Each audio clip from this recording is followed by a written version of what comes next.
안녕하십니까. 예, 반갑습니다. 예. 오랜만에 노량진 모임을 방문 들어갔습니다.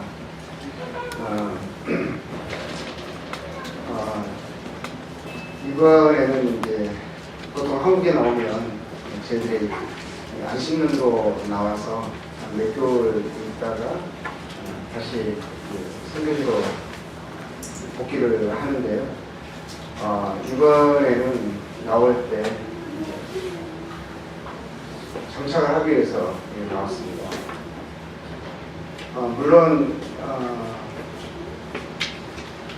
주님의 인도하심을 아직도 이번 올 8월까지는 구하는 그런 상황입니다. 그러니 또 어디로 인도하시든 어떤 일을 맡기시든 그것을 수정하기 위해서 지금은 열린 마음으로 주의 인도하심을 기다리고 있습니다. 혹시 주님이 또 해외로 부르신다면 또 가져가는 마음으로 준비가 되어 있습니다. 결국 저희 삶의 축복은 주님께 있기 때문에 주님이 인도하시는 곳에 또 뜻하시는 곳에 또 명하시는 곳에 있어야 하는 것이 제일 마땅한 본분이라고 여깁니다. 그래서 제 인도하심을 위해서도 주의 인도하심을 위해서도 제 진로에 대해서 계속 지금까지 기도해 주신 것처럼 계속 기도해 주시기 바랍니다. 벌써 제가 한국을 떠나서 이번에 온 게 이제 27년 되더라고요. 선교지의 삶은 22년이지만 91년 겨울에 저희들이 선교에 대한 주의 부르심을 인정하고 그 부르심에 순종하기 위해서 한국을 떠날 때 그때가 91년 겨울이었습니다. 그러니까 선교 훈련을 받기 위해서 호주에 NTM이라고 하는 호족 선교를 위해서 특화된 선교단체가 있습니다. 원래는 이제 주님이 저희 가정을 부르실 때 그때는 제 결혼해가지고 이제 막 원래는 결혼하자마자 가려고 했었는데 비자가 잘 안 나와서 원래는 알고 보니 비자가 나와 있었어요. 근데 그 비자가 죽은 책상 서랍 속에 다른 파일 속에 끼어 있었는데 이분이 못 보셔가지고 6개월을 지체를 하는 바람에 결혼하자마자 막바로 가려고 했었는데 6개월을 이제 신혼 생활 없이 그냥 집도 없이 비자를 기다리면서 떠돌아다녔죠. 좌우간 이제 91년 한 7월경에 가려고 했던 계획이 12월에 저희들이 가게 됐습니다. 그래서 그때 떠나서 그 다음부터는 결국에는 이제 한국에서의 삶도 잠깐 방문하는 그리고 있다가 곧 나가야 되는 그런 어떻게 보면 한국에서 나그네 외국인으로서의 삶을 살았습니다. 물론 중간에 잠깐 선교를 마치고 또 사역지로 나가기 전에 한 2년가량 한국에 있었지만 그때도 잠시 머무는 거로 생각을 했었어요. 2년이 있을 거라고 생각을 못했는데 잠시 하다 보니까 교회가 그때는 제 파송교회가 선교사를 보낼 만한 그런 상황이 아니었었어요. 그래서 계속 기다리게 하셔서 기다리다가 결국에 주에 한 2년 정도 됐을 때 저희들이 선교지에 가게 됐습니다. 그래서 이제 종합해서 보면 그 모든 기간을 합쳐보면 27년이더라고요. 그래서 막상 이번에 한국에 오는데 그전에는 한국은 항상 와서 반가운 얼굴들 뵙고 또 쉬고 또 위로를 받고 그렇게 있다 충전돼서 힘을 얻어서 다시 선교지로 가는 항상 그런 것이었습니다. 어떻게 보면 엄마의 품받고 또 위로와 격려가 기다리고 또 맛있는 음식들이 지천에 널려있고 아주 이제 항상 좋은 곳이었잖아요. 근데 이번에 한국에 왔는데 올 때 두려운 마음이 있었어요. 보통 이제 선교 훈련 받을 때도 그런 말들을 많이 했었어요. 특히 중간중간에 선교사들이 한국에 이제 뭐 본국으로 돌아갈 때 이제 했던 말들이 항상 있었죠. 선교지에 나갈 때보다 본국으로 귀환할 때가 더 어렵다. 그래서 미리미리 준비하고 가야 된다. 가서도 한참 적응하는데 시간이 걸릴 것이다. 그래서 준비하고 떠나야 된다. 이런 말들을 많이 했거든요. 근데 저희들은 준비 없이 갑자기 오게 됐어요. 그리고 오는데 또 와서도 그렇지만 실상 보면은 이제 망설임과 두려움과 이제 이런 것들이 이제 많았습니다. 그래서 결코 어떻게 보면은 돌아오고 싶지도 않았어요. 그만큼 힘든 상황 속에서 이제 한국을 오게 됐는데 또 이런 말씀들 많이 하거든요. 저는 이제 27년 전에 한국을 떠났잖아요. 그러니까 이제 가지고 있는 정서나 느낌이 그때로 멈춰 있다는 말들을 들었어요. 정말 그런 거 같더라고요. 그때 떠날 때 몸에 갖고 있었던 정서, 느낌, 뭐 그런 거 있잖아요. 예를 들면 단어를 쓰더라도 우리가 뭐 신뢰라는 단어를 쓴다라고 하면 저는 27년 전에 모임에서 일반적으로 통용하고 있던 신뢰라는 단어의 의미로 생각을 하는 거예요. 근데 막상 27년이라는 세월이 지났는데 저는 그게 별로 안 변한 것 같아요. 그때 그 느낌, 오히려 그 느낌을 선교지에서 더 강화됐다고 해야 되나요? 더 그것을 붙잡고 지금까지 살아왔었으니까요. 오히려 그 의미가 저한테는 단순한 단어의 의미를 벗어나서 또 깊이가 있게 된 어떤 저한테는 그런 단어들이거든요. 근데 제가 놀라운 것을 발견했어요. 좀 소름이 긴데요. 그게 이제 뭐냐면 한국은 27년이 세월이 지나면서 겉으로는 너무 이제 번영되고 생활도 여유로워지고 뭐 그렇잖아요. 풍성하단 말이에요. 근데 내면적인 거나 뭐 세상은 물론 그렇지만 뭐 교회도 좀 그런 영향이 없지 않아 있는 것 같아요. 그게 그 단어에 갖고 있었던 그 의미가 세월이 지나면서 좀 변색이 되었다고 해야 되나요? 단어는 똑같아요. 단어는 똑같은데 시간이 지나가면서 약간 그 의미가 아닌 말은 그렇지만 뜻은 그렇지 않는 뭐 이런 느낌도 이제 받았습니다. 그러면서 어떻게 보면은 제 마음속에 다시 한번 새로워지는 것은 이제 조심스럽게 생각이 들지만 한편으로 내 마음속에 각오하는 것은 잊고 싶지 않다. 잃으면 안 되겠다.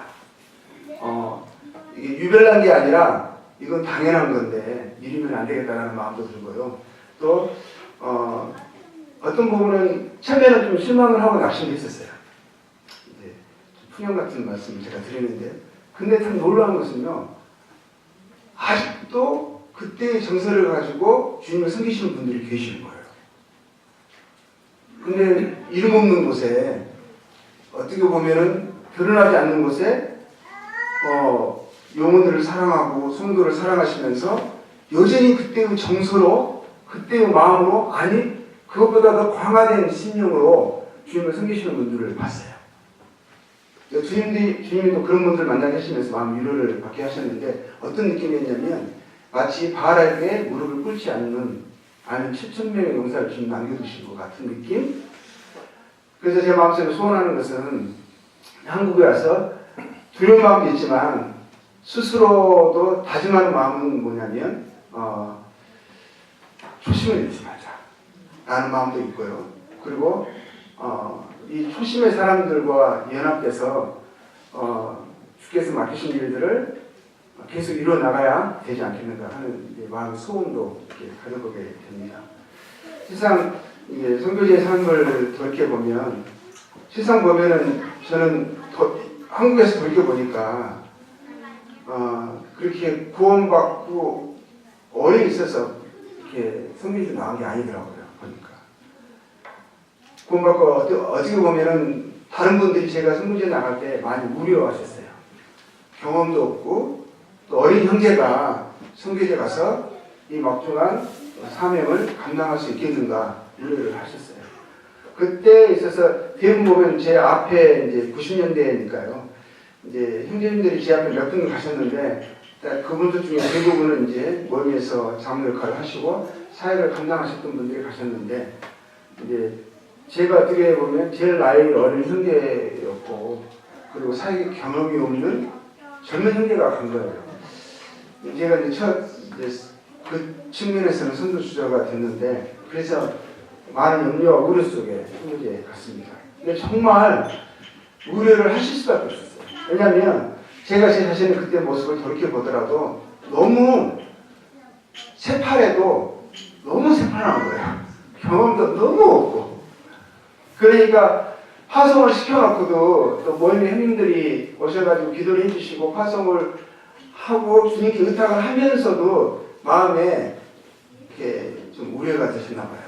어떤 경우에 심지어는 떠나기, 파송 다 해놓고 떠나기 이틀 전인데도 이제 우려하시면서 근데 혼자 하시는 말은 그때 제가 귀가 더 밝았나 봐요. 혼자 하신 말씀 제가 두려워했어요. 그게 뭐냐면 장로가 가야 되는데 젊은 친구가 가서 할 수 있을까? 막 이런 말씀들. 근데 아니나 다를까 그 우려대로 다른 분들은 선교제 가서도 뭐 1년, 2년 안에 교회가 생기고 그랬었어요. 근데 저는 5년 반을 동안 아무 일도 안 일어났었어요. 5년 반 동안. 근데 그래서 기도 제목을 내도 뭐 언어 공부하고 문화 공부하고 계속 관계를 쌓고 있습니다. 기도해 주세요라고 하잖아요. 그런데 실상은 보면은 뭔가 일을 하려고 하는데 안 일어난 게 아니라 나름대로는 계획 속에서 진행되고 있었거든요. 그래서 그러고 있었지만 한국에서는 시간이 많이 흘러버렸고 또 기대하는 바가 있는데 또 우려도 했던 형제인데 아니나 다를까 그런 열매가 나타나지 않는 것을 보면서 이런 말도 들렸어요. 다시 돌아오게 해야 되는 게 아닌가? 이런 말씀도. 그래서 형제도 오고 싶은데 도저히 감당할 수 없는데 그냥 어쩔 수 없이 버티는 건 아닌가? 라는 말씀도 이제 제가 듣기도 하고 그랬었거든요.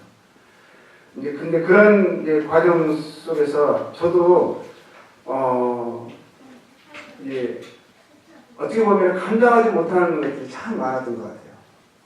왜냐하면 제가 이제 시골 지역에서 제 울란바토르로 가가지고 거기서 언어 공부하고 문화 공부하고 나서 그러고 나서 시골 지역에 답사를 가게 됐어요. 근데 시골 지역은 그때 몽골이 이런 말이 있었거든요. 몽골은 20세기와 13세기가 공존하는 나라다. 이런 말이 있었어요. 왜냐하면 몽골 울란바토르는 그래도 컴퓨터도 있고 그리고 이제 어떻게 보면 한 나라의 수도니까 현대 문명에 지금 발달된 그런 것들을 접촉할 수가 있었어요. 근데 시골 지역에 딱 내려가잖아요. 그럼 거기는 13세기 문화로 사는 거예요. 여기 말 타고 다니고 소똥, 말똥 말려가지고 연료 떼고 막 이런 시기였었거든요. 이제 그러니까 완전히 다른 건데 울란바토르만 벗어나면 도로가 없어요. 여기 이제 부경수장님도 한번 그때 교회가 세우고 나서 오셨나 세우기 전에 오셨나 잘 기억이 안 나는데 아마 세우기 전인 것 같아요. 그때 도로가 없었거든요. 도로가. 울란바토르 벗어나면 그냥 도로가 없었어요. 그런데 이제 제가 시골 지역에 가보니까 거기는 완전히 복음 들을 기회에 있어서 완전히 차단된 거예요. 누군가가 그들에게 찾아가서 복음을 전해주지 않으면 그들은 복음 들을 기회를 갖지 못하는 그런 환경적인 상황에 있어서 아주 고립되어 있는 그런 이제 지역에 살고 있었기 때문에 누군가 그들에게 찾아가서 복음을 전해주지 않으면 안 되는 거죠. 근데 그 지역을 봐버린 거예요. 답사를 해버린 거예요. 근데 그래서 주님이 제 마음속에 항상 성경을 부르실 때도 주셨던 말씀이 뭐냐면 복음 들을 기회가 없는 사람들에게 복음 들을 기회를 주는 것에 대해서 주님이 부담을 주셨거든요. 근데 막상 몽골에 와보니까 울란바토르는 그래도 물론 그때 한국과 비교하면 여전히 복음에 불모지고 복음에 대해서 한 번도 들어보지 못한 사람들이 많지만 그래도 선교사들이 있었어요. 선교사들이 많이 오고 있었고 또 분명한 복음을 증가하는 선교사도 있었고 그런 교회들도 있었어요. 그런데 시골지에 가니까 전무한 거예요. 근데 시골은 왜 안 가냐면 환경이 어려웠었어요. 도래가 없기 때문에 이제 뭐 또 겨울에는 몽골이 춥거든요. 영하 한 40도, 심지어는 심한 경우는 50도까지 막 떨어져요. 한 평균적으로 한 35도 정도 막 정도 되거든요. 근데 어느 날 조금 날씨가 좀 포근하다 싶으면 그때는 느낌이 오늘 날씨가 좀 포근하네? 하면 영하 25도 정도 되는 거예요. 근데 그때 한국에서는 그때 연락이 가끔 와요. 오늘은 한국이 너무 춥대요. 근데 거기는 어떠냐고 물어봐요. 그러면 여기는 날씨가 좀 포근하다고. 그러면 몇 도냐고 서로 이야기 하잖아요. 거기는 마이너스 10도래요. 우리는 얼마냐고, 우리는 마이너스 25도 정도 되는 것 같다. 우리는 포근하게 느껴지는 거예요. 근데 날씨도 추울 뿐만 아니라 도로가 없기 때문에 겨울에는 이제 중간에 예를 들면은 중간에 전화 안 되는 것은 마찬가지, 당연한 것이고요. 주유소나 이런 게 없어요. 그리고 처음에 이제 시골 다닐 때는 제가 순판하고 지도 가지고 몇 년을 다녔거든요. 그리고 차에다가 기름통 몇 개씩 실어가지고 다니는 거예요. 중간에 가다가 길을 잃어버리거나 아니면 자동차 고장나거나 또 겨울에 무슨 일이 생겨가지고 이제 어떤 어려움이 생기게 되면 겨울에 여행하는 것은 거의 목숨을 걸고 하는 거예요. 그래서 제가 가기 전에 진짜 여행을 꼭 겨울에는 안 하려고 하는데 꼭 해야만 되는 상황이 있잖아요. 그럴 때는 진짜 한 2주, 3주부터 간절한 마음을 좀 의지하는 마음이 있어요. 특히 아이들 데리고 떠날 때는.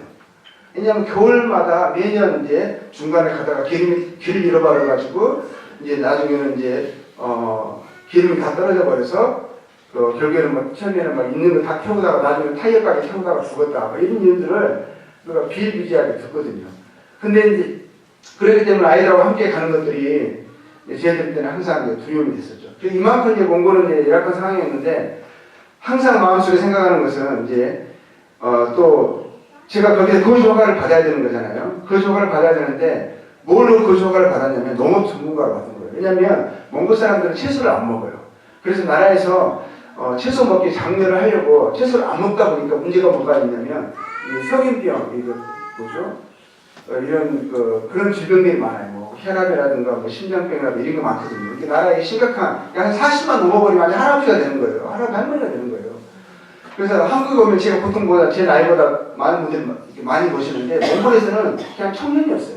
제 나이를 말하면 이 사람들이 믿지 않을 정도로 그랬었거든요.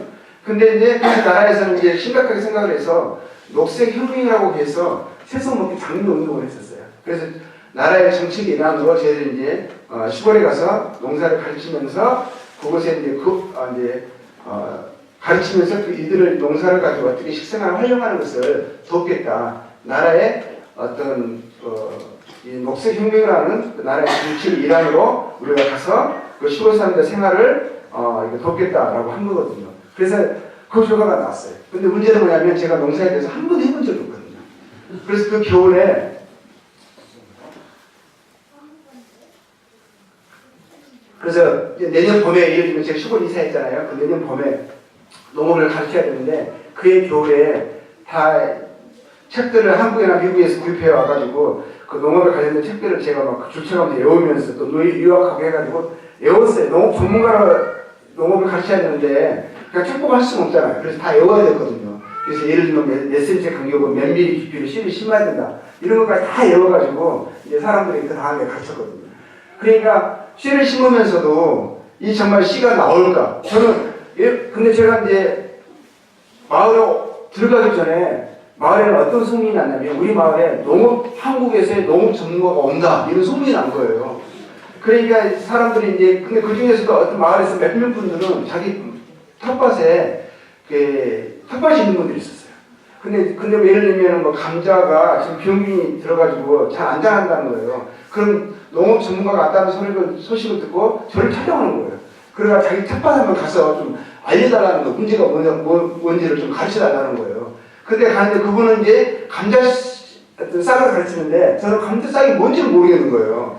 본 적이 없으니까. 저는 다른 거 바라보면서 상추나 이런 거 바라보면서 하고 있는 거예요. 근데 이러니 제가 거주화를 내년에 당장에 이제 농업을 가르치면서 이제 그 사람들과 관계를 형성하면서 나도 모험을 전해야 되는데 이런 모든 부분에 있어서 주님을 의뢰하게 되고 주의 도우심에 좀 절실했었죠. 근데 많은 부분에 있어서 또 나중에 이제 그 사람들하고 한 2년 반 정도를 시골에서 2년 반 정도를 이제 그 농업을 가르치면서 이제 관계를 형성하는데 그럴 때 제가 항상 머리맡에 붙여놓고 자주 묵상해서 말씀드렸어요. 그 말씀 한번 볼게요. 시편 18편 보겠습니다. 18편 29절.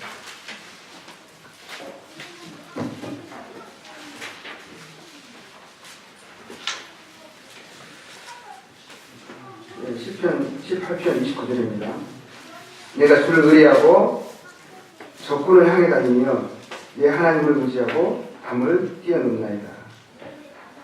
그러니까 제 앞에 놓여있는 어떻게 해야 할 바를 모를 때, 산적해있는 문제 앞에서 어떻게 뚫어야 할지를 모를 때, 그때마다 제 마음속에 이 말씀을 묵상하면서 의뢰하면서 주를 의뢰하고 제 앞에 담이라고 하는 것을 넘고 또 적군을 향해서 두려움 때문에 나아가기에 엄두가 안 나는 그럴 때에도 이 말씀을 붙들고 의지하면서 하나님 바라보면서 나아갔던 기억이 나요. 그럴 때마다 주님이 놀랍게요. 그 다음에 씨를 씻는데 싹이 나오고요. 물을 주니까 그게 자라는 거예요. 그러면서 나중에는 이제 어떤 일이 일어나냐면 제가 이제 보통 이제 8월 말에 이제 수확을 하거든요. 그러면 이제 동네 유지들이라든가 도지사, 시장들 다 이렇게 동네 사람들 불러 모아놓고 제가 농업 강좌를 하는 거예요. 농업 강좌를 하는데 사람들이 딱 와서 제 마을에, 제 집에 들어와가지고 딱 보면서 뭐라고 말하냐면 역시 농업 전문가가 우리 마을에 와서 다르다는 거예요.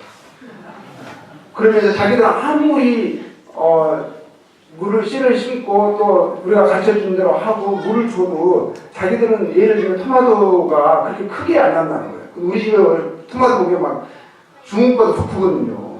그러니까 역시 뭐가 다르다는 거예요. 그 비결이 뭐냐는 거예요. 그 우리는 가르쳐줬거든요. 너무 이렇게 좀 처음에 싹이 날 때 너무 고집해서 심지 말고 좀 이렇게 뛰어서 심고 또 속 가지고 막 별 말을 다 했어요.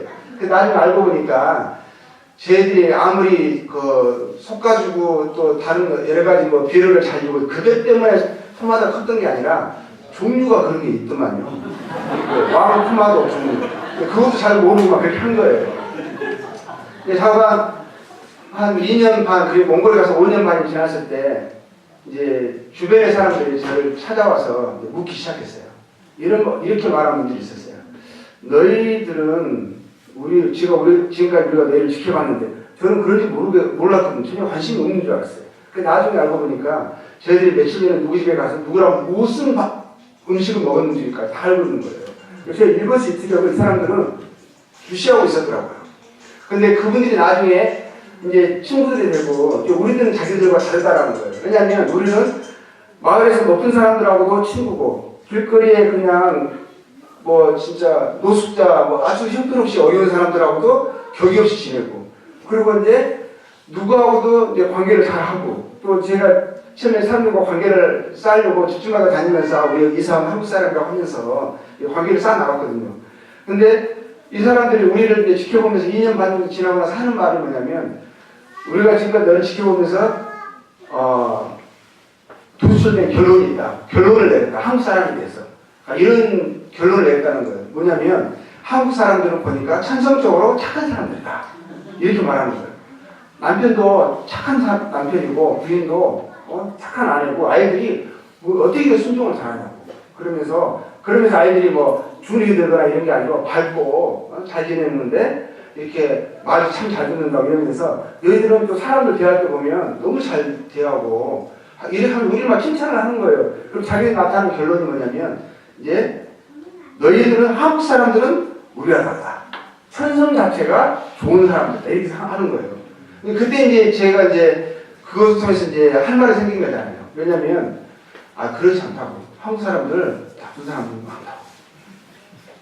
오히려 당신들이 더 순수할 수 있다고. 근데 우리에게서 조금 그럼에도 불구하고 다른 모습을 봤다면 우리가 섬기는 하나님. 우리가 매일 우리의 목숨처럼 생명처럼 읽고 따르려고 하는 쫓는 하나님의 말씀이 우리 손에 있고 우리가 함께하고 있기 때문에 아마 그것 때문에 너희들이 우리에게서 좀 다른 모습을 봤나 보다고. 우리도 전에는 그냥 하나님 없이 살 때는 오히려 그냥 내 마음대로 살았고, 그냥 오히려 보면은 지금 내가 상상할 수 없는 모습으로 살았었다. 근데 지금 이렇게 이런 칭찬을 받는 것을 보면 우리의 다른 이유가 있는 게 아니라 우리 손에 있는 하나님의 말씀이고 우리가 믿는 하나님 때문일 거다. 이렇게 말했어요. 이분들이 하시는 말씀이 뭐냐면, 그러면 너희가 믿고 있는 하나님에 대해서 소개시켜 달라는 거예요. 그 성경에 대해서 가르쳐 달라는 거예요. 그래서 5년 반이 지나고 나서 이분들이 한 13명 정도 모였어요. 그래가지고 이제 일주일에, 근데 이분들은 모르는 게 너무 많아요. 배경이 너무 없어요. 예를 들면 저희들이 한국에서 왔다 그러니까 한국이 어디에 있는 나라인지도 모르는 거예요. 유럽에 있냐는 거예요. 그리고 제가 어느 날 가끔 이제 한 3개월에서 4개월에 한 번씩 울란바토로 가가지고 필요한 물품들을 구입해서 오거든요. 그러면 이제 제가 그때는 콜라를 좋아해가지고 시골에 콜라가 없으니까 가서 울란바토로 가게 되면 한 박스, 2박스 이렇게 캔으로 가져와요. 그러니까 중간중간에 말씀 이제 끝나고 나면 그걸 아껴놨다가 한 번 딱 먹는 그 맛이 있거든요. 근데 그거를 이 사람들이 본 거예요. 제가 콜라를 먹는 거라든가, 그리고 이제 그거를 쓰레기통에 있는 것을 사람들이 본 거예요. 근데 이 사람들이 설날 때 큰 명절이거든요. 자기 집에 자기를 초대해가지고 맥주를 놓은 거예요. 그러니까 너 나 알지 않냐고, 술 안 먹는 거 알지 않냐고 했더니 뭐라고 말하냐면 다 봤대요. 근데 본 게 뭐냐면 이 사람들에게 캔이라는 것은 그냥 맥주밖에 없는 거예요. 콜라를 한 번도 안 본 거예요. 커피도 우리 집 와서 먹어본 커피가 처음 먹은 거예요. 처음 먹어본 거예요. 이게 유목민들이다 보니까, 물론 울란바토로 가끔 왔다 갔다 하신 분들은 알죠. 근데 대부분의 사람들이 울란바토로 한 번도 안 갔다 온 사람들이 많아요. 말 그대로 가축과 함께 말 타고 다니면서 양떼와 소떼들 사이에서 그냥 초원 속에서 평생을 살았던 사람들이 대부분인 거예요. 그래서 이분들에게 처음에 이제 지도부터 펼쳐놓고 성경을 가르치기 시작한 거예요. 한국은 여기 있고, 몽골은 여기 있고, 뭐 이스라엘은 여기 있다. 결국 우리가 이스라엘에 대해서 이야기할 거니까. 그렇게 해가지고 시작하다 보니까 가르칠 게 너무 많은 거예요. 그래서 일주일에 3일씩 가르쳐가지고 1시간 반씩 가르쳤죠. 반씩해서 4개월을 가르쳤어요. 과를 69과를 준비를 했었어요. 물론 그래서 5년 반의 시간이 걸리는데 그걸 이 사람들의 언어와 문화도 깊이 공부하고 그 문화를 연구해가지고요. 나중에 그것을 성경 이제 그 교과를 만드는 데 있어서 그 문화를 활용해가지고 또 예화까지 만들고, 그래서 어느 정도 이제 그 제가 5년 반 됐을 때 이제 성경을 가르칠 때는 이 단어를 쓰면 성경은 이렇게 이 단어로 번역이 됐지만 이 단어를 쓰게 되면 이 사람들이 이 단어를 갖고 느끼는 것이, 받아들이는 것이 뭐라는 거에 파악이 되는 거예요. 그러니까 너는 이것을 들으면 이렇게 생각하지 않느냐라고 제가 생각하고 말할 수가 있는 거예요. 그러니까 사람들이 뭐라고 말하냐면 놀라는 거예요. 자기들이 자기들 문화를 아는 것보다 내가 자기들 더 잘한다는 거예요. 물론 자기들 그 안에 사니까 잘 모르는데 나는 객관적인 입장에서 연구하고 관찰해서 이제 말하는 거니까 이 사람들이 놀라는 거예요. 이제 그렇게 해서 한 4개월 정도 지나니까 5명의 사람들이 구원받고, 그래서 물건이 이제 한 4개월 동안 한 번도 안 나갔잖아요. 물건이 다 떨어졌어요. 진짜. 이제 먹을 게 없는 거예요. 그래서 급히 울란바토를 가가지고 이제 물건을 생필품을 구입하기 위해서 제가 한 2주 동안 한 10일 정도 빌렸어요. 근데 갔다 오니까 그 사람들이 주변의 사람들에게 5명이 거기서 구원받았거든요. 6명 중에 5명이.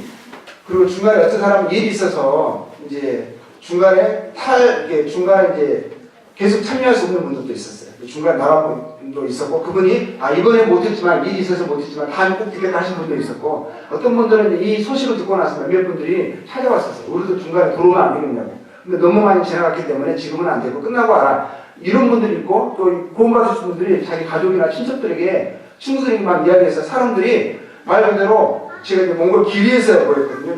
유목민들 특티 있잖아요. 거기서 성경 공부를 했는데 한 10일 만에 오니까 사람들이 한 30몇 명이 꽉꽉 차 있는 거예요. 그래서 그분들에게 이제 또 4개월을 가르쳤어요.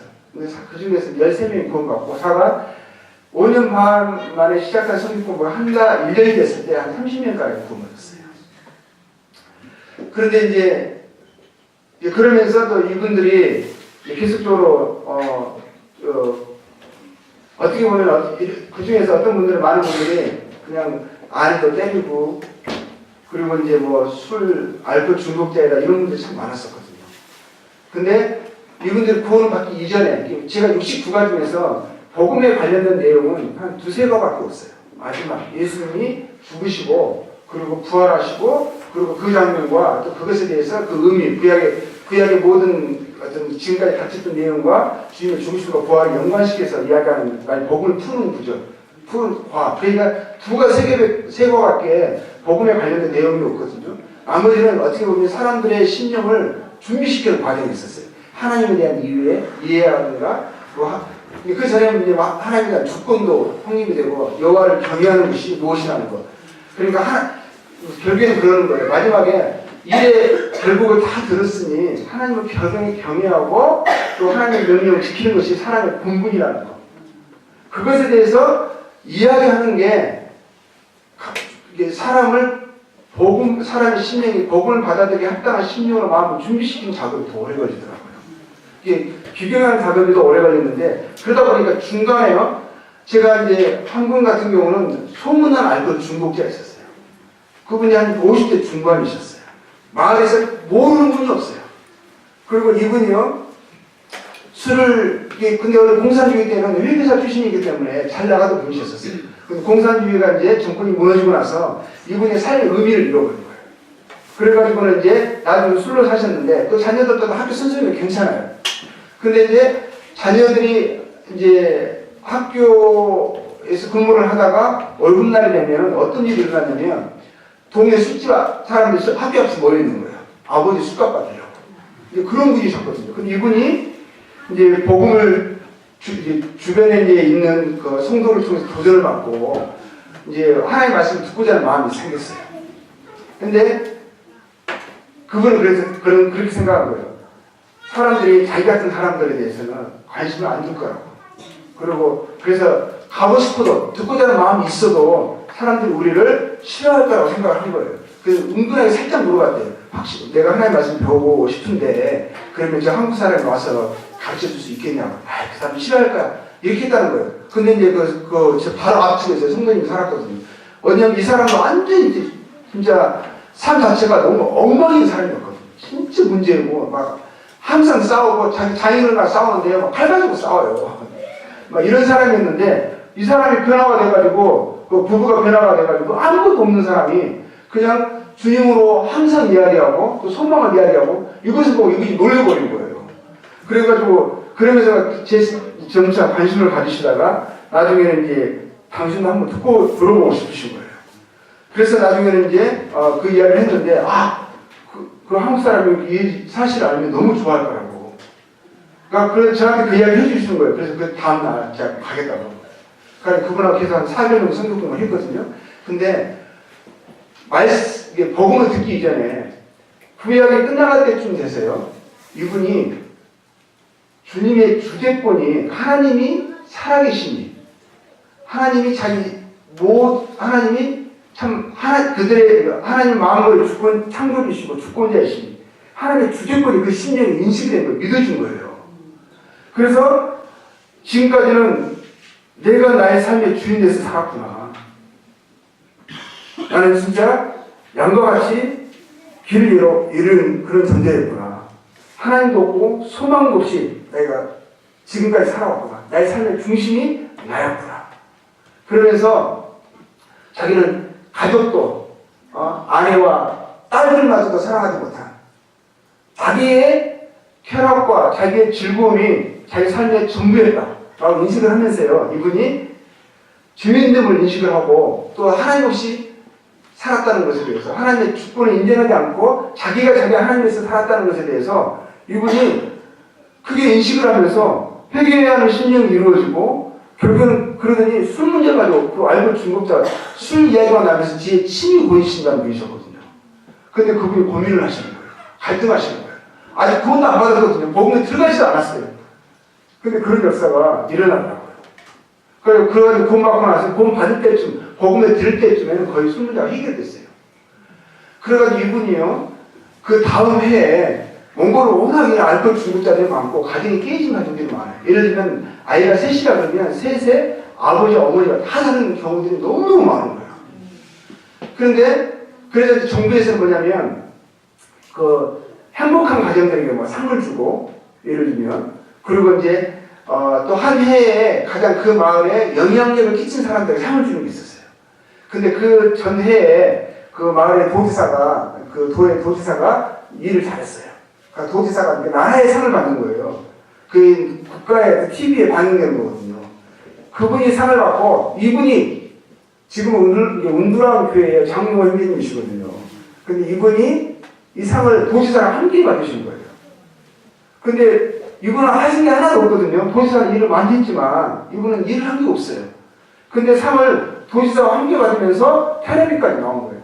왜냐하면 왜 받은 이유는 딱 하나라는 거예요. 마을에 사람들에게 소망을 줬대요. 희망을 줬대요. 술 끄는 거 하나 가지고 이분은 상을 받았어요. 그런데 그 또 다음에는 저희 숙명들 가운데 이제 또 한 분이 가장 행복한 가정이라고 해서 상을 받았어요. 근데 왜냐하면 이 사람이 그 손도 막 진짜 우락부락하고 학교도 이제 제대로 다니지 않고 그냥 유목민들 사이 이렇게 유목하는 유목 생활을 한 거예요. 이렇게 양떼들 사이에서 산 거예요. 그러니까 결혼을 해도 막 아내를 막 그 큰 손으로 막 때리고 막 진짜 삶도 너무 음란하고 막 그랬었거든요. 그런데 구원을 받고 이제 교회 생활을 하면서 이 삶이 바뀌게 돼서 나중에 부부가 손잡고 다니는 것을 본 거예요. 사람들이 보고 나서 그게 하나 기감이 돼가지고 나는 행복한 가정이라고 상을 받았거든요. 이제 이런 것을 이제 저희들이 몽골에서 울란바토르에서 경험하고 또 이제 말씀의 능력이 되는 삶 그런 부분들 이제 경험한 거죠. 결국에는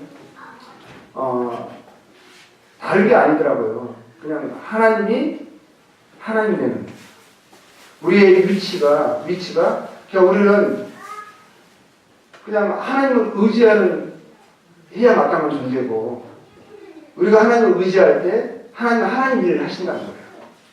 우리는 우리가 해야 할 일은 하나님을 신뢰하고 그분의 말씀을 순종하여 오늘날의 좋은 일들을 감당하는 것이 우리 성도의 마땅한 삶의 본분이라는 거죠.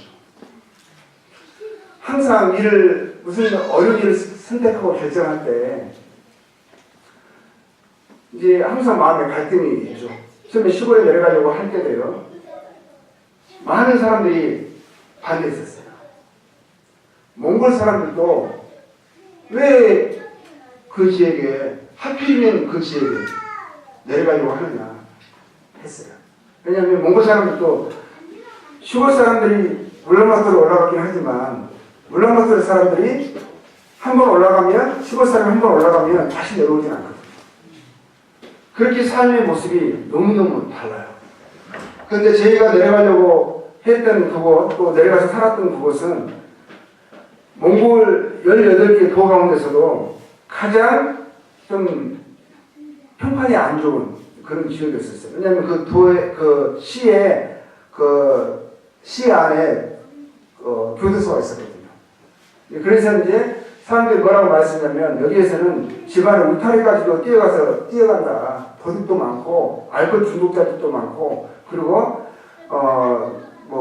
가정이 파탄된 가정도 제일 많고 그리고 제일 경제적으로 제일 열악한 그런 곳이다. 하필이면 그곳에 내려가면 했었어요. 근데 그리고 한국 사람들도 보통 오면 이제 대부분 거의 한국 사람 100% 했었죠. 그냥 울란바토르에 머무는 거예요. 왜냐하면 제일 먼저는 아이들 교육 문제가 있어요.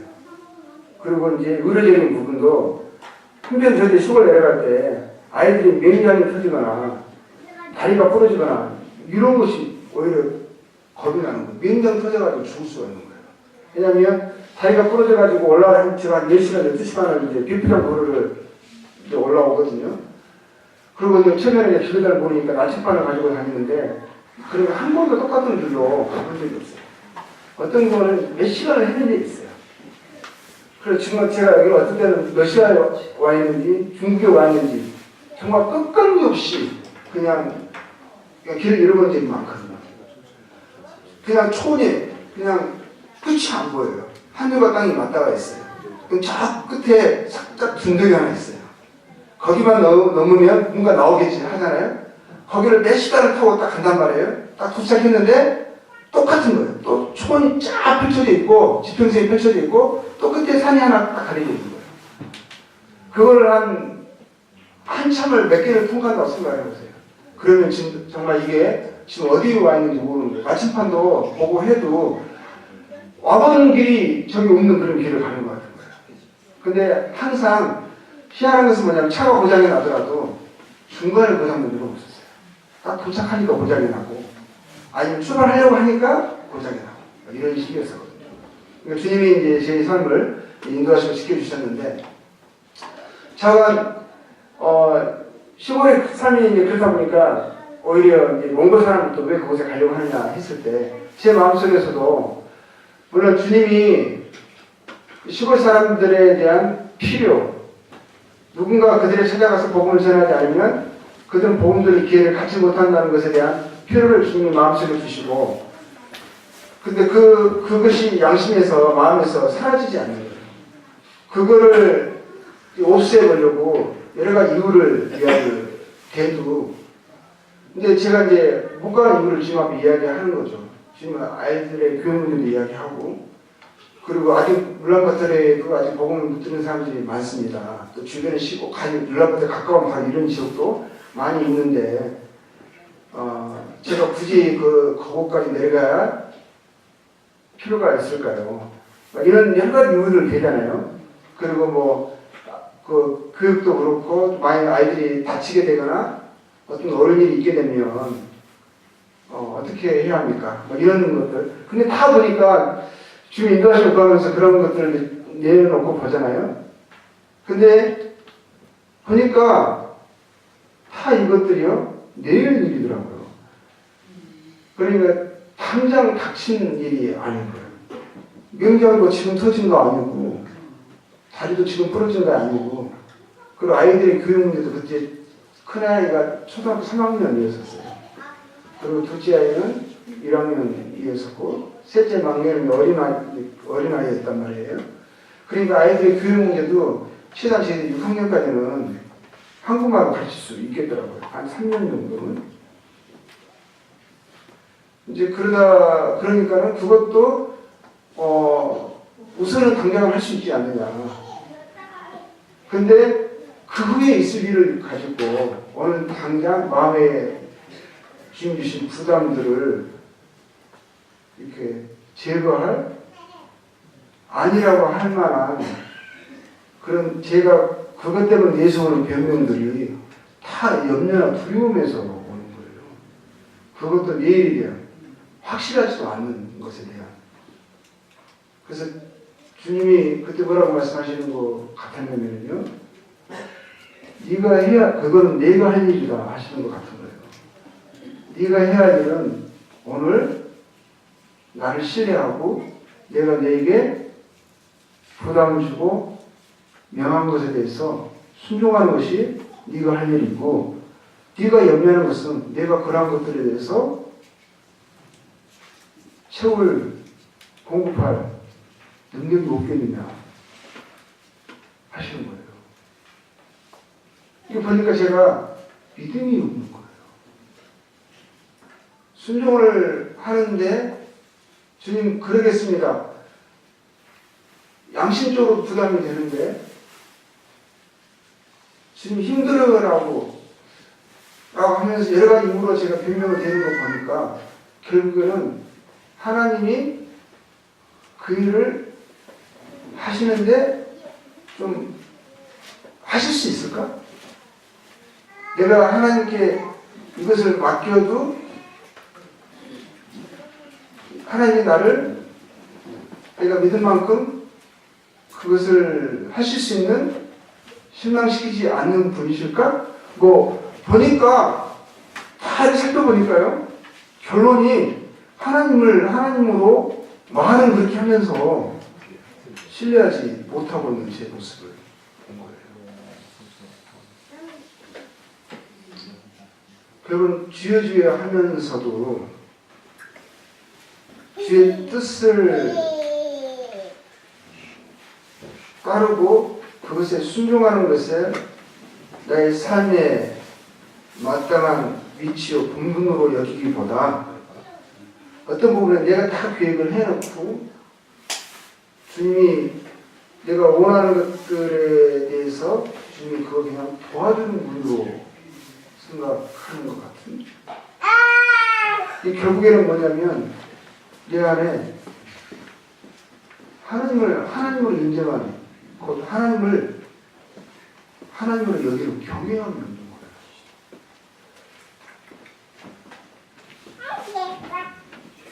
그것을 인식하게 됐어요. 그래서 야, 믿음이 다른 게 아니구나.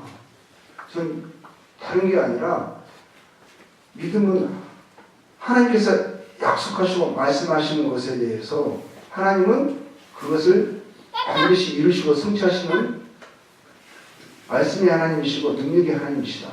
네가 이것을 믿느냐. 하나님을 하나님으로 여기느냐 하더라고요. 그러니까 그때 제 마음속에 마땅히 하나님을 하나님으로 여겨야죠. 그래서 하나님께 그런 부분에 있어서 인정하고 내려놓고 하나님 뜻을 따르겠습니다 라고 하니까요. 그 다음에 또 경험하는 것은 뭐냐면요, 평안을 경험하게 돼요. 마음속에 주님 주신 평안이 마음속에 쫙 밀려오는데요. 그 밀려오는 것이요, 담대함과 함께 내 마음을 탁탁 채우는 거예요. 그 다음부터는요, 그 전에 염려했던 것, 두려워했던 것들이 더 이상 염려와 두려움이 되지 않는 거예요. 아무것도 아닌 거였었어요. 정말 별의별 보니까, 돌아보니까 많이 많았더라고요. 두려워했던 길도 많이 잃어갔고요. 영하 30도가 넘는 곳에서 차가 뒤집혀가지고 죽을 고비도 넘겼어요. 그때도 너무 신기한 거예요. 제가 시골에서 그때 아주 추울 때거든요. 근데 울란바토르에 가야만 됐었어요. 근데 시골에서 이제 운두랑에서 이제 떠나서 가잖아요. 그러면 새벽에 떠납니다. 새벽에 떠나면 길이 없어요. 길이 없는데 이제 근데 차가 다녔던 그저 다녔던 길은 좀 차가 다니는 길이 있어요. 그걸 찾아서 가는 거거든요. 근데 그런 것들이 막 어떤 때는 수십 군데 있고 어떤 때는 없기도 하고 막 그래요. 그러니까 길이 없는 거거든요. 근데 어떤 때는 길인 줄 알고 갔는데 막 낭떠러지도 하고 막 해. 그리고 사고도 많이 일어나고 해요. 근데 아침에 한 2시간 정도 달렸어요. 상당히 거리 2시간, 3시간 정도 달렸거든요. 그러면 제 마을에 있었던 멀어진 거예요. 근데 차가 미끄러져가지고 그냥 하다가 쓰러져 버린 거예요. 그러면 그 완전히 평지거든요. 그러니까는 평지라는 것은 뭐냐면 저쪽에서 이쪽을 아무도 볼 수 없다는 거예요. 이게 무슨 말이냐면요, 만약에 지나가는 차를 만나려면 어떤 식이 되어야 되냐면 울란바토르에서 차가 온다 그러면 밤새 와야만 하는 거예요. 밤새. 근데 밤새 오지 않거든요. 오후에야 만날 수가 있지. 오후에는 만난다는 것은 제가 그 차가 넘어져도 너무 빨리 넘어질 거예요. 이제 그런 상황이고, 그리고 차가 이쪽으로 온다는 것을 진짜 이건 불가능한 거예요. 불가능한 거. 근데 차에서 딱 뒤집어져가지고 밖으로 겨우 나오는데 딸아이는 여기서 피가 나오고 막 그러더라고요. 근데 이제 크게는 다치진 않았었어요. 그래서 나와가지고 한 5분 있으니까 아이들이 추워가지고 벌벌벌 떨면서 우는 거예요. 그때 쟤들이 한 20분가량 있었는데요. 조금만 더 있었으면 그래서 그냥 거기서 얼어 죽는 거예요. 근데 신기한 건 딱 나와서 사고가 났잖아요. 두려워하던 일들이 일어난 거예요. 근데 신기한 게 뭐냐면요, 딱 나오니까 일은 일어났잖아요. 근데 하나도 두렵지 않은 거예요. 두렵지 않고 마음속에 평안이 쫙 밀려오는데요. 그리고 아이들에게 저를 질문이 뭐랬냐면은, 주님이 그때 제 생각에 뭐냐, 그 마음을 주셨던 게 지금은 죽을 때가 아닌가 봐요. 지금 한창 일이 진행되고 있는데, 그런 것에 대한 오기도 있었는지, 담대함도 있었는지, 오기였는지, 담대함이었는지, 믿음인지 모르겠어요. 근데 마음은 두려움이 전혀 없고, 오히려 이 상황이 지나갈 텐데 하면서 사진을 찍으려고 제가 하고 있는 거예요. 근데 한 20분 지났는데 차가 안 오는 거예요. 그럼 연료가 돼야 되잖아요. 근데 기도하는데도 뭐 다 기도하고 이제 같이 아이들 추워서 우는 거니까 기도하고 좀 있으니까 저쪽에서 뭐 노루 한 마리가 뛰어가는 것 같아요. 살짝 보였다가 뭐 없어지고 살짝 보였다가 없어지고 하더니 저거 뭐지? 하는데 점점 가까이 오는 거예요. 근데 보니까 차가 한 대 왔어요. 연거차가. 그래서 우리는 너무 반갑잖아요. 그건 너무 신기한 거예요. 어떻게 마치 자석에 이끌리듯이 봉고차가요? 그냥 이렇게 이쪽으로 그냥 빨려오듯이 오는 거예요. 급히 세웠더니 거기서 건장한 몽골 남자들 건장하잖아요. 건장한 남자들 딱 내리는 거예요. 그리고 이 사람들은 어떻게 넘어진 차를 일으켜 세우는 전문가들처럼 알아요. 밧줄을 딱 묶더니 뒤에서 나고 뒤에서 있으래요. 같이 차가 들어올린다고. 하나, 둘, 셋 세는 거예요. 들어올리는 거예요. 그래가지고 차를 시동을 거는데 걸어주는 거예요. 그 상태로 8시간 걸려서 울란바토로 왔어요. 나중에 알고 보니까 브레이크가 작동이 안 된다는 것을 나중에 알았어요. 애기 다 빠져가지고. 그때 이제 중간에 도로공사를 하고 있었거든요. 그래가지고 한참 어느 정도 도로공사가 진행되는 곳에는 도로가 깔려있고 공사를 이제 조금 하다가 이제 안 돼 있는 것은 그거로 큰 둔덕을 쌓아가지고 못 지나가게 하는 거예요.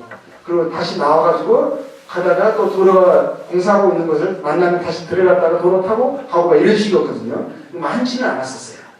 근데 이제 도로 공사하는 것을 만나가지고 그러니까 도로를 타는 거죠. 타고 가는데 저기 둔덕을 일단 쌓아놓은 거예요. 그러면 이제 그걸 벗어나야 되잖아요. 근데 벗어나는데 보통 보면 둔덕 뒤에는 보통 보면 낭떠러지나 막 도로 공사가 안 돼 있기 때문에 땅이 막 흙이 많이 파여있는 그런 곳이에요. 그리고 근데 그 겨울에 둔덕을 흙으로 쌓아놓은 건데 이 흙은 겨울에는 거의 시멘트처럼 굳어져 버리는 거예요. 그러니까 브레이크를 밟아야 되는데 안 밟히는 거예요. 오 하다가 그냥 그걸 쿵 친 거예요. 쳐버리면 그냥 그 다음에 낭떠러질 수 있는 거잖아요. 얘는 진짜 순간 하는데 그러니까 낭떠러지가 아닌 거예요. 그리고 거의 그냥 영화 보면 그렇잖아요. 쿵 뜨는 거 있잖아요. 제가 차가 봉고차거든요. 넘어지기 쉬운 봉고차예요. 쿵 뜨는데 그 다음에 길로 연결되는데 말 그대로 쾅쾅쾅 하면서 서서 가는 거예요. 근데 그게 쓰러졌으면 또 끝나는 거였거든요. 근데 그렇게 주인의 도우심을 경험하면서 브레이크가 없구나 이제 알고 나중에 이제 엔진 브레이크 밟아가면서 나중에는 이제 울란바토르가 한 몇 시간 달려가지고 이제 많이 가까워졌을 때는 도움을 청해가지고 오라고 하셨거든요. 근데 또 그분은 도와주시러 오신다고 왜냐면 너무 추워가지고 우리가 그 담요 같은 거 좀 많이 갖고 오라고 아이들이 너무 추워지는 거예요. 왜냐면 다 깨져 있고 막 이러니까 신기한 것은 뭐냐면 유리창이 다 그게 갔거든요. 근데 깨지진 않았어요. 문도 막 찌그러졌는데 하니까 문을 콱 닫히니까 닫혀요. 틈새를 있는데 틈새를 막 다른 걸 막 수건 넣고 막 이렇게 끼워 넣었어요. 그러니까는 그래도 너무 추운 거예요 겨울에. 근데 그분들 보고 가져오라 했는데 가져오신다고 떠났는데 이분이 결국 올라가서 다 갔어야 만났거든요. 알고 보니까 이분이 기름을 넣어서 왔는데 기름을 넣은 주유소에서 물을 섞은 기름을 파는 거예요. 그래가 조금 가다가 쓰고 이래가지고 그 차가 우리보다 더 늦게 왔어요 나중에. 차가 주님이 마음에 처음에는 보니까 부담을 주시더라고요. 주님의 일에 대한, 주님의 뜻에 대한, 그래서 우리에게 먼저 알려주시고, 그리고 그것에 대해서 항상 보니까 갈등하는 게 있었어요.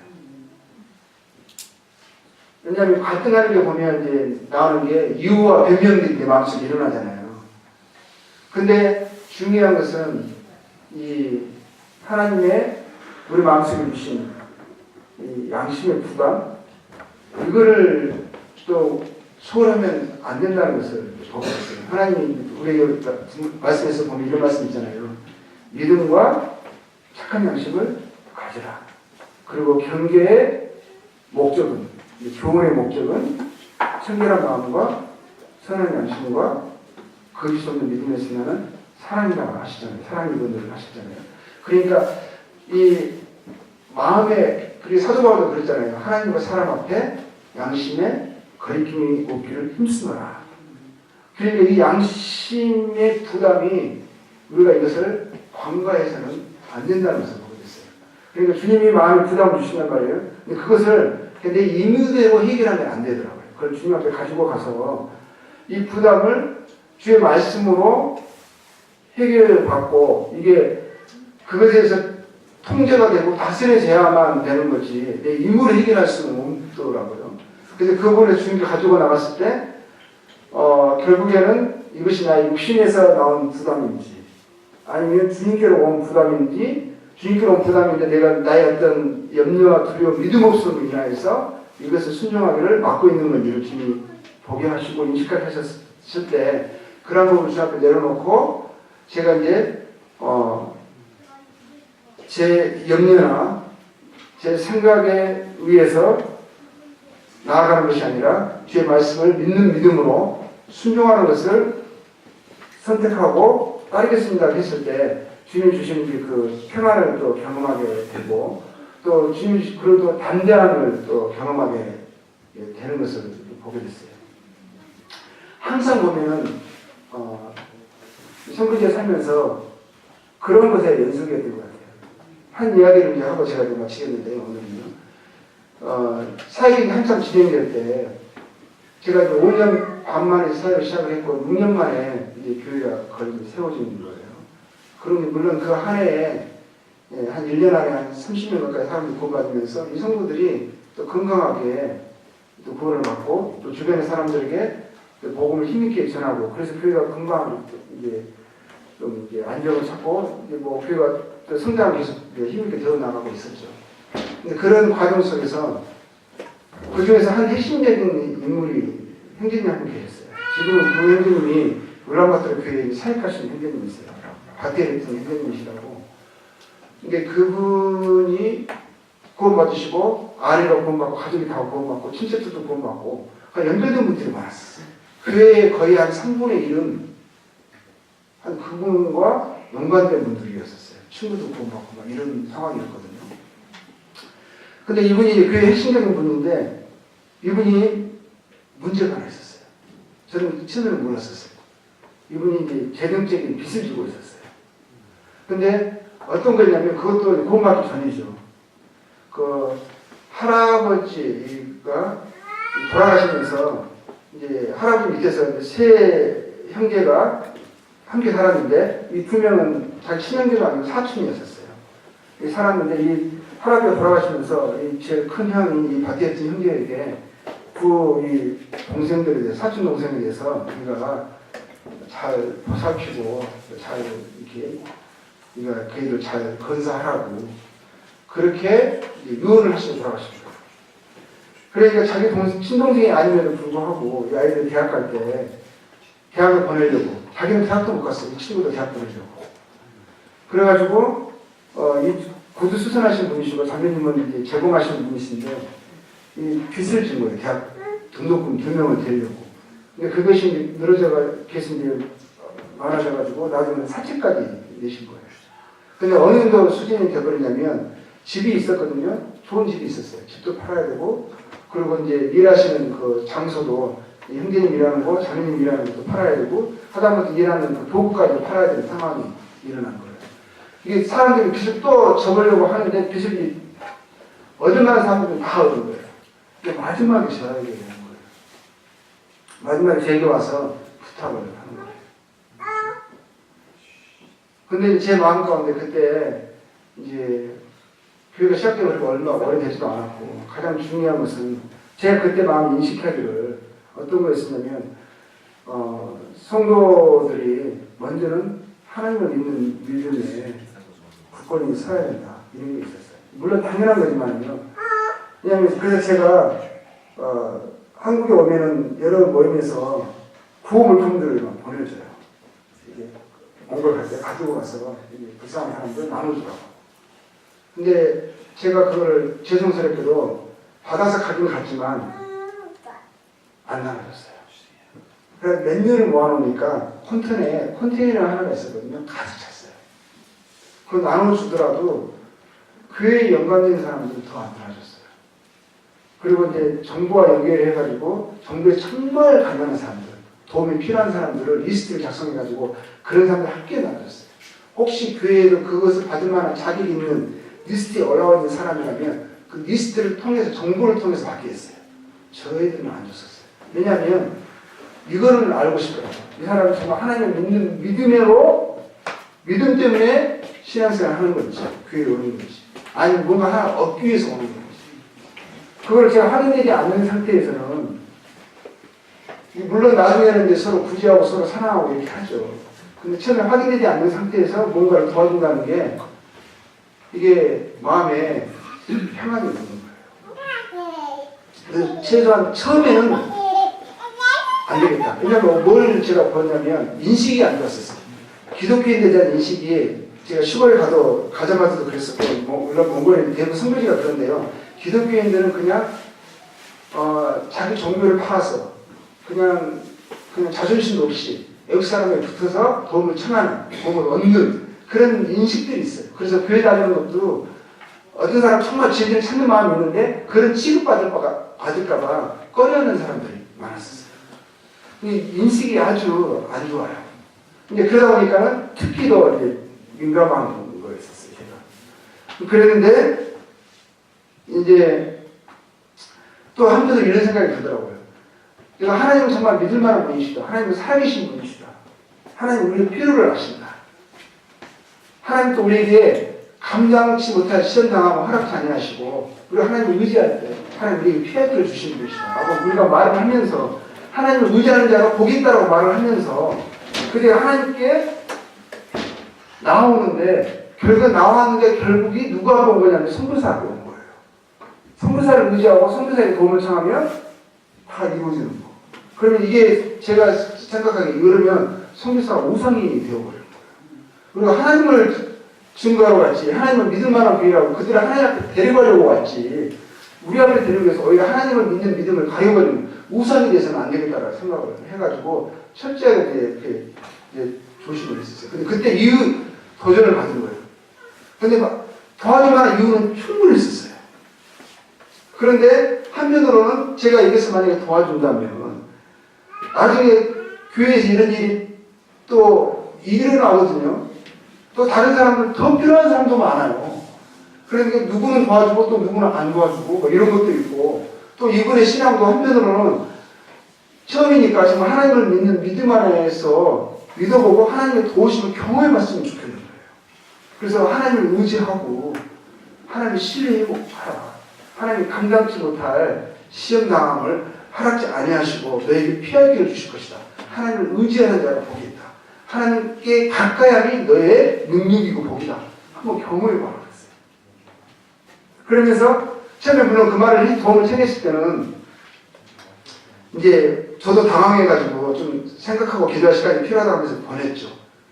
그러고 나서 이제 제 마음에 결론이 있었어요. 이 친구가, 이 형제님이 하나님의 신뢰함으로 하나님의 도움을 입었으면 좋겠다는 결론이 있었어요. 근데 제가 그 집을 이제 찾아가잖아요. 찾아갈 때 마음이 비장히 있었어요. 한편으로는 처음에 어떤 마음이 들었냐면 내가 만약에 안 들어준다면 이 친구가 사랑이 없다고 하면서 뭐 문제를 일으켜서 교회를 자기 사람들 다 데리고 나가버린다면 교회가 다시 어려지겠는 거예요. 그러면 지금 6년 만에 시작해가지고 지금 이제 한참 세워져 가는 거잖아요. 그 마음속에 이제 어떻게 할까? 이게 만약에 다시 시작하게 다 떠나버리는 게 아닌가? 어떻게 이루는 건데? 막 이런 생각이 드는 거예요. 근데 한편으로 이런 생각이 또 주님이 주시는 거예요. 그렇게 해서 나갈 형제라면 언젠가는 떠날 사람 떠나는 거예요. 그렇게 해서 나갈 사람이라면 어쩔 수 없는 거예요. 근데 그걸로 붙잡아 놓는다고 해서 이게 진짜 붙잡아 놓는 거라는 거예요. 그래서 한편으로는 이제 가가지고 해서 마음에 만약에 그것 때문에 떠나가서 다 나간다 그러면 주님이 어떤 마음을 주시냐면 그럼 다시 시작하는 거예요. 주님 또 어떤 마음을 그때 주셨냐면 저한테 그런 거예요. 사람을 세우는 사역을 할 것이냐 아니면 그 사역을 할 것이냐 그러시는 거예요. 사람이 하나님 앞에 세우는 게 이게 정말 세우는 거고 이 사람들이 모아져서 교회가 되는 거잖아요. 근데 하나님을 믿는 믿음으로 서지 못하는 성도 그러면 교회 사역이 무슨 그냥 이것이 더 그냥 모이려고 하는 그 조직체를 형성하려고 하는 그 자체가 무슨 의미가 있냐는 거예요. 결국은 하나님 의지하는 신앙이 힘이다, 능력이다라는 것을 딱 생각하게 되니까 주님이 어떤 마음을 주시냐면 담대함을 주시면서 그러면 시작하기 하신다면 다시 시작하게 하니까 두려움이 없는 거예요. 가서 이야기했어요. 끓은 대로 거듭하고. 그리고 하나님을 의지하면 하나님 의지하고 신뢰하고 작정하면 선택하면 하나님이 도우실 것이다. 한번 경험해 보는 게 물었어요. 그리고 성경에서 말하는 재정관이 있다. 재정의 원리가 있다. 그것에 대해서 내가 가르쳐 줄 수 있다. 도움을 줄 수 있다. 내가 그런 도움을 줄 수 있어도 내가 돈을 못 도와주겠다 그랬어요. 그래서 만약에 그런 도움을 얻기로 원한다면 제게 찾아오라고 그랬어요. 그리고 교회에서 제가 그 강의를 5번 했었어요. 그래서 찾아왔어요. 가르쳐달래요. 처음에 한 게 뭐냐면 수입과 지출을 적으라고 그랬어요. 그럼 자기가 배우겠대요. 정말 주님을 신뢰해보겠대요. 그래가지고 이 형제도 지금 각오를 하는 거예요. 수입과 지출을 적으라고 했거든요. 적어보니까 필요 없는 것에 돈이 많이 지출이 돼요. 이것은 안 해도 되겠더래요. 그러다가 그래 젊은들 이 사람들 고기를 못 먹으면 안 되는 사람들이거든요. 이 사람들 생각, 몽골 사람들 생각은 채소는 짐승이 먹는 거고 사람은 고기를 먹는다 생각을 해요. 근데 거기 보니까 이제 자기 수입에서 있는데 이것을 지출을 최대한 아껴가지고 빚을 갚아야 되잖아요.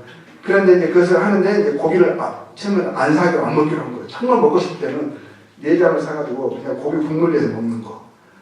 아이들하고 함께 이야기를 한 거예요. 아이들과 함께 하겠다고 한 거예요. 근데 너무 그러면서요. 주는 의지하러 가족이 각 작정을 하고 주는 이제 그렇게 결단하고 해 나가는 것이었거든요. 그 놀라운 일이 일어났어요.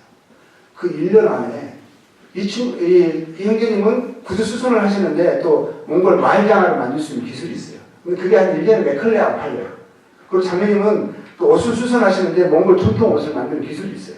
이것도 1년에 뭐 설날이나 한두 벌 팔리지 별로 안 팔리는 거거든요. 근데 신기한 일이 설날도 아닌데도 주문이 들어오는 거예요. 여름에도 겨울 말장화를 주문이 들어오는 거예요. 그래가지고 그 1년 안에 그 많은 빚이 다 갚아버렸어요. 그리고 이분이 생각하기를요, 1년 안에 그 많은 돈이 다 갚아졌으니까 이제는 우리 부자 되겠다. 곧 있으면 집 사겠다 생각한 거예요. 왜냐면 집도 다 팔았거든요. 그리고 동생 마당에서 그냥 텐트 치고 살고 있었거든요. 근데 팔겠다 싶었는데, 이제 사겠다 싶었는데 놀라운 것은 뭐냐면 빚이 다 청산되고 나니까 수입이 원상태로 돌아온 거예요. 마치 만나의 기적을 보는 것 같았어요. 차가 하나님을 의뢰하는 것이 우리의 능력인 것을 보게 됐습니다. 몽골에서 그런 것들을 경험하게 됐고, 나중에는 이제 타지키스탄에서 또 주님이 여러 가지 것들을 경험을 하시는데, 그것은 내일 교제하고, 계속 하나님을 경외하는 삶이 다른 게 아니라 하나님을 인정하는 삶이고, 하나님을 신뢰하는 삶이라는 것을, 또 하나님께 순종하는 삶이라는 것을 또 배운 그런 간증들을 조금씩 늘 계속 이어서 해나가고자 합니다. 네, 감사합니다.